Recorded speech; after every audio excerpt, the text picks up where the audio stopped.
بسم اللہ الرحمن الرحیم۔ ناظرین گرامی، آج ہم آپ کی خدمت میں ولید بن یزید بن عبد الملک کی خلافت کے بارے میں ذکر کریں گے۔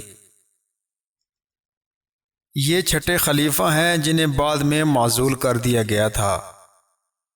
ہشام بن عبد الملک کے بعد ان کے بھتیجے ولید بن یزید تخت نشین ہوئے۔ ولید فاسق و فاجر تھا، چنانچہ جب یزید کے والد قریب المرگ ہوئے تو انہوں نے ہشام کو اس شرط پر ولی عہد بنایا تھا کہ ہشام کے بعد ان کے بیٹے ولید بن یزید کو حکمران بنا دیا جائے۔ چنانچہ ہشام کی وفات کے بعد ولید سے بیعت لی گئی۔ جس وقت ولید کے چچا ہشام کا انتقال ہوا تو اس وقت ولید مقام برطیہ میں تھا، لہٰذا ولید اپنے چچا سے ناراضگی کی وجہ سے دور رہنے لگا۔ نیز ولید دین میں کاہل اور شراب نوشی کا عادی ہو گیا تھا، اور ولید فسق و فجور کی وجہ سے لوگوں میں مشہور ہو گیا تھا۔ چنانچہ ہشام نے ولید کے غلط کاموں سے باز نہ آنے کی بنا پر اس کے قتل کا ارادہ کر لیا تھا۔ ولید کو جب اس کا علم ہوا تو وہ فرار ہو گیا۔ ولید کسی جگہ مستقل قیام نہ کرتا تھا، چنانچہ جس رات خلافت کی خبر صبح کے وقت ولید تک پہنچنے والی تھی، وہ رات اس نے بڑی بے چینی سے گزاری۔ ولید نے اپنی بے چینی سے اپنے دوستوں کو آگاہ کیا اور یہ کہا کہ تم لوگ مجھے سوار کر کے اتنی جلدی سے لے چلو کہ میری بے چینی سکون سے بدل جائے۔ بس یہ لوگ ولید کو لے کر 2 میل تک بھی نہ چلے ہوں گے کہ اسی اثنا میں ہشام اور اس کے قتل کی عزم اور دھمکی آمیز خطوط کے متعلق گفتگو کرنے لگے۔ چنانچہ کچھ دیر بعد کسی آنے والے کی آہٹ محسوس ہوئی، پھر یہ لوگ سمجھ گئے کہ ہمیں سکون کی تلاش تھی، پس وہ ہمیں مل گیا۔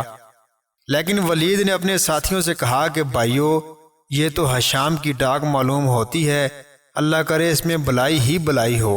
جب ڈاک ان لوگوں کے قریب آئی تو ڈاک لانے والے نے ولید کو پہچان لیا اور فوراً پیدل چلنے لگا اور آداب شاہی بجا لایا۔ اس پر ولید حیران رہ گیا۔ ولید نے کہا کہ تمہارا ستیہ ناس کیا ہشام کا انتقال ہو گیا ہے؟ پیغام لانے والے نے کہا جی ہاں۔ پھر اس نے رکا دیا۔ ولید رکا پڑھ کر فوراً دمشق روانہ ہو گیا اور مسند خلافت پر فائز ہو گیا۔ چنانچہ ولید کو مسند خلافت پر فائز ہوئے سال بھی نہ گزرا تھا کہ اہل دمشق نے ولید کے فسق و فجور میں شہرت کی بنا پر اسے معزول کرنے کا ارادہ کر لیا تھا، اس لیے کہ ولید فسق و فجور میں اس قدر بڑھ چکا تھا کہ کفر سے بھی گریز نہیں کرتا تھا۔ حافظ ابن عساکر کہتے ہیں کہ ولید شراب نوشی اور عیش و عشرت کا شوقین تھا، اس سے آخرت کی کوئی فکر نہیں تھی۔ ولید کی ساری توجہ دوستوں، گانے بجانے والوں اور کھیل کود وغیرہ پر تھی۔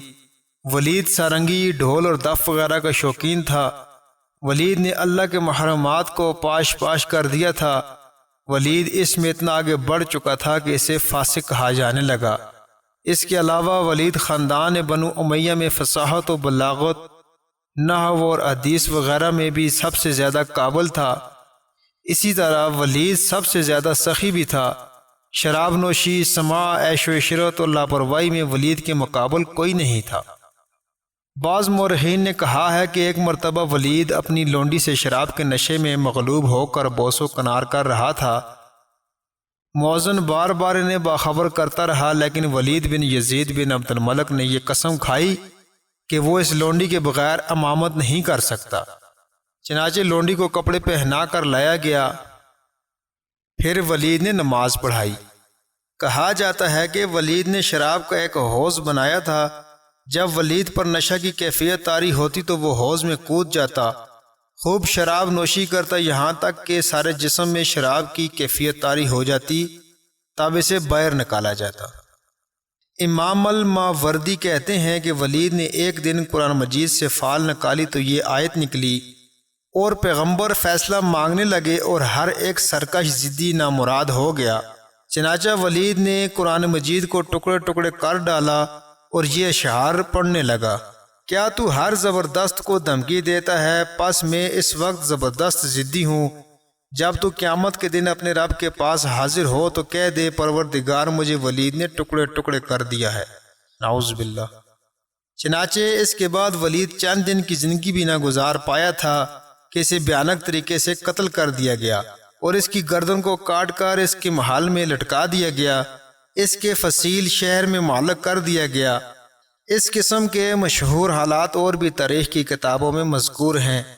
حدیث میں ہے کہ اس امت میں ولید نامی ایک شخص ضرور پیدا ہوگا جس کا شر فرعون سے بدتر ہوگا۔ تمام اہل علم کے نزدیک ولید سے مراد ولید بن یزید ہے۔ ولید کو جب اہل دمشق نے تخت سے اتار دیا تو لوگوں نے اس کے چچا کے لڑکے سے بیعت کی جس کا نام یزید بن ولید بن عبد الملک تھا۔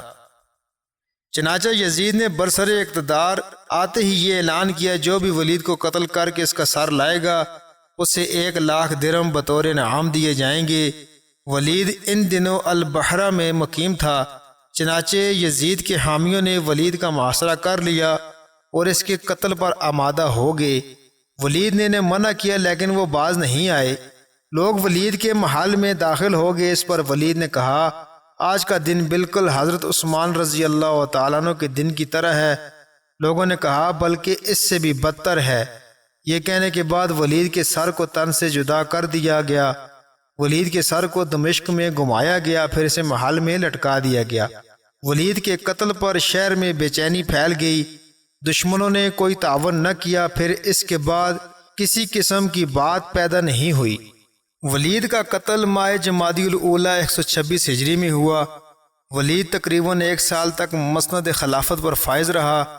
بعض کہتے ہیں کہ 1 سال 2 ماہ تک مسند خلافت پر فائز رہا۔ ولید خاندان بنو امیہ میں سب سے زیادہ حسین، طاقتور اور اچھا شاعر تھا، لیکن اس کے ساتھ ساتھ فسق و فجور میں بھی مشہور تھا۔ ولید کے فسق و فجور کی بنا پر اس کی رعایا اس کی مخالف ہو گئی۔ ولید کے چچا زاد بھائی یزید بن عبد الملک الناقص نے ولید کے خلاف خروج کیا تھا، چنانچہ یزید نے دمشق پر قبضہ کر لیا۔ ولید ایک دن تدمر مقام پر شکار کھیلنے کے لیے گیا ہوا تھا۔ یزید نے موقع پا کر ولید کے خلاف ایک لشکر تیار کر کے جنگ پر آمادہ ہو گیا، یہاں تک کہ فوجیوں نے ولید کا محاصرہ کر لیا اور ولید کو قتل کر ڈالا۔ پھر ولید کے سر کو تن سے جدا کر کے شہر میں ایک نیزہ میں لٹکا کر نصب کر دیا۔ واللہ اعلم۔